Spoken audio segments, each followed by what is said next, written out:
ඔළුව රදේ. එහෙම නැත්නම් හෙඩේක්. හැමෝටම තියෙනවා වයස් භේදයක් නැහැ. ඥාන පිරිමි භේදයක් නැහැ. ඕනම කෙනෙකුට තියෙනවා. හැබැයි එක එක ඔළුව රදේ මට මේ ඔළුව රදේ එන්නේ මොකක්ද හේතුව කියන එක ගැන කිසිම අයිඩියා එකක් ගොඩක් අයට නැහැ. අද මම ඔළුව රදේ ගැන වීඩියෝ එකක් කරනවා. මේකේ මම කරන්නේ මොනවද ඔළුව රදේ කියන කෙන්ද හේතු වර්ග මොනවද ඒකෙදි ඒ වර්ගයේ තියෙන රෝග ලක්ෂණ මොනවද කියන එක. එතකොට ඔයාලට පොඩි අදහසක් ගන්න පුළුවන් මට තියෙන්නේ මේ දේ වගේ මෙන්න මේක වෙන්න පුළුවන් මගේ හේතුව කියලා. මුලින්ම කියන්නනේ මේකෙදි මම ගොඩාක් කොමන් දේවල් ගැන විතරයි කියන්නේ. නැත්නම් හැමදේම ගැන කවර් කරන්න වීඩියෝ එකක කරන්න බෑනේ. එක වීඩියෝ එකකින් කරන්න බෑනේ. එතකොට ඒක එකක්. අනිත් එක මේ දේවල් කිව්වා කියලා බය වෙන්න එපා. ඔයාලට තදබල දේවල් තියෙනවා කියලා. ඒක තදබල දේවල් දෙයක් වෙන්න පුළුවන් සාමාන්‍ය දෙයක් වෙන්න පුළුවන්. හරි. වීඩියෝ එක මම කරන්නම් අදහසක් ගන්න ඩවුට් එකක් තියෙනවා ડોක්ටර් කෙනෙක් ගාවට ගිහලා ට්‍රීට්මන්ට්ස් ගන්න මේක නිකන් ඔයාලට ඇත්තටම දෙයක් ඉගෙන ගන්න කරනවා මිසක් මේක ට්‍රීට්මන්ට්ස් කරන්න බය හිතාගෙන කරන දෙයක් නෙමෙයි. ඒ නිසා වීඩියෝ එක හරියට බලලා ඔයාලට ඩවුට් එකක් තියෙනවා ડોක්ටර් කෙනෙක් ගාවට ගිහලා හම්බෙලා ඔයාලගේ ට්‍රීට්මන්ට් එක ගන්න සහ වීඩියෝ එක මම හැම වෙලේම කියනවා වගේ ලයික් කරන්න ෂෙයා කරන්න සහ කමෙන්ට් කරන්න මොකද ඒක මගේ account වල growth එකට වැදගත් සහ මගේ Instagram එක තියෙනවා YouTube account එක තියෙනවා Facebook TikTok හතරම තියෙනවා ඒ හතරම ගිහලා follow කරලා තියාගන්න ඒකත් මට support එකක් විදියට කරන්න දැන් ඉස්සරහට වීඩියෝ එක කරමු හරි ඔළුව රදේ කිව්වහම ගොඩක් අයට මුලින්ම ඔළුවට එන දෙයක් තමයි sinusitis සහ migraine ගැන මම වීඩියෝ එක මගේ TikTok account එකයි Facebook account එකයි මගේ accounts ඔක්කොගෙම දාලා තියෙනවා migraine ගැන වීඩියෝ එක බලන්න රෝග ලක්ෂණ මොනවද කියලා මට ඒක මෙතන ආ කියන්න ඕන කියලා හිතෙන්නේ නැහැ වීඩියෝ එක තියෙන නිසා ඒ වීඩියෝ එක ගිහිල්ලා බලන්න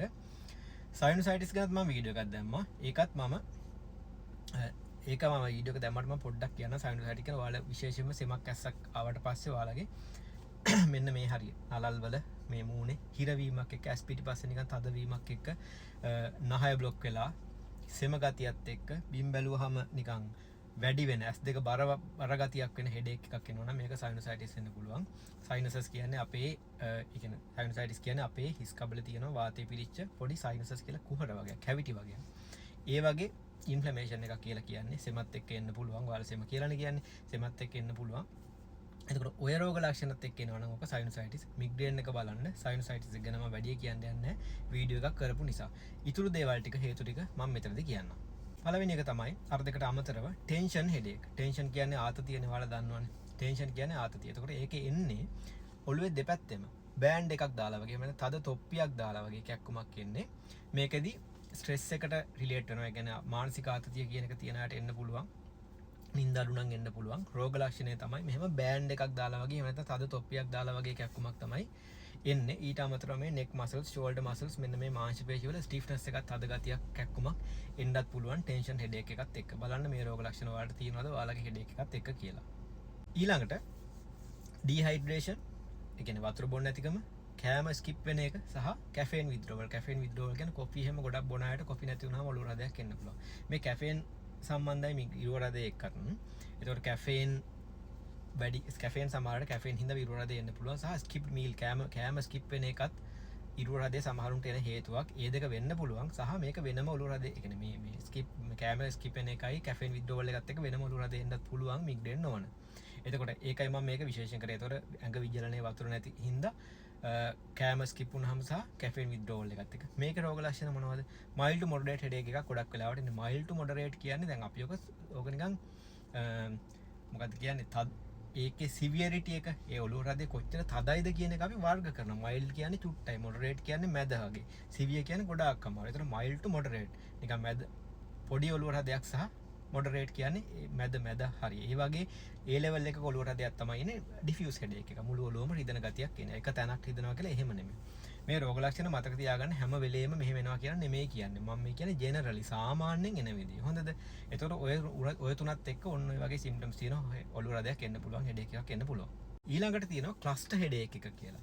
cluster headache එක කියන්නේ ඒකට කියන්නේ trigeminal autonomic pathway activation එකක් කියලා තමයි වෙන්නේ. එච්චර දෙයක් ඕනේ නැහැ. trigeminal nerve එක කියන්නේ අපේ ඔළුවේ තියෙන ස්නායුවක්. ඒකේ ඒ ස්නායු මාර්ගයත් එක්ක තමයි මේක රිලේට් වෙලා තියෙන්නේ, සම්බන්ධ වෙලා තියෙන්නේ. ක්‍රමයේ වැඩක් නැහැ. ඔයාලා ඕන නම් cluster headache කියලා සර්ච් කරලා බලන්න. ඔයාලට YouTube එකේ ඕන තරම් මේක විස්තර කරලා තියෙනවා. හොඳද? මේක විස්තර කරන්නේ ගොඩක් අය මට ඇති වෙච්ච තදම කැක්කුම කියලා. ඒ තරම් තද කැක්කුමක් ඉන්නේ. ඇස් පිටිපස්සේ එහෙම නැත්නම් මේ ටෙම්පල් රීජන් එක කියන මේ හරියට පිහියකින් අයිනා වගේ තද කැක්කුමක් තමයි එන්නේ. පිරිමියට වැඩි ස්මෝකින් දුම්බීමත් එක්ක ඇසෝසියේට් වෙනවා වැඩි. හොඳද? ඊට අමතරව මේකෙදි ඇස් වලින් කඳුළු එන්න පුළුවන්, ඇස් රිදෙන්න පුළුවන්, නහය බ්ලොක් වෙන්නත් පුළුවන්. ඒ වගේ දේවලුත් එන්න පුළුවන්. එතකොට Tamanට ඇති වෙච්ච තදම හෙඩේක් එක කියලා තමයි මෙයාලා මේක විස්තර කරන්නේ. ඒකෙදි වැදගත් දෙයක් තමයි මේක දවසේ එකම වෙලාවට එන්න සම්භාවිතාවයක් වැඩි සහ ගොඩක් වෙලාවට එන්නේ එක පැත්තක දෙපැත්තම නෙමෙයි. එතකොට මෙන්න මේ රෝග ලක්ෂණ තියෙනවාද කියලා බලන්න. ඊළඟට ප්‍රෙග්නන්සි එකේදී ඔලුව රද එනවා නම් ප්‍රීඑක්ලැම්සියා කියලා තත්ත්වයක් තියෙනවා. ඔයාලා ඒක දන්නවත් ඇති අහලා ඇති සමහරවල් ප්‍රීඑක්ලැම්සියා මම ස්පෙලිංස් දාන්නම් නිකන් බලන්න. ප්‍රෙග්නන්සි එකේදී ඔලුව රද එනවා නම් මේ ප්‍රීඑක්ලැම්සියා කියන එක බලන්න ඕනේ. හරිද? ඊළඟට එක පාරට පීක් වෙන තද ඔලුව කැක්කමක් එන්න පුළුවන්. මේ දේවල් නම් ඇත්තටම කොමන් දේවල් නෙමෙයි. හොඳද? මේ දේවල් ඔයාලට ඇති කියලා වැරදිලාවත් හිතන්න එපා. මේ මුලින්ම සරල දේවල් ගැන හිතලා ඉන්න. හොඳද?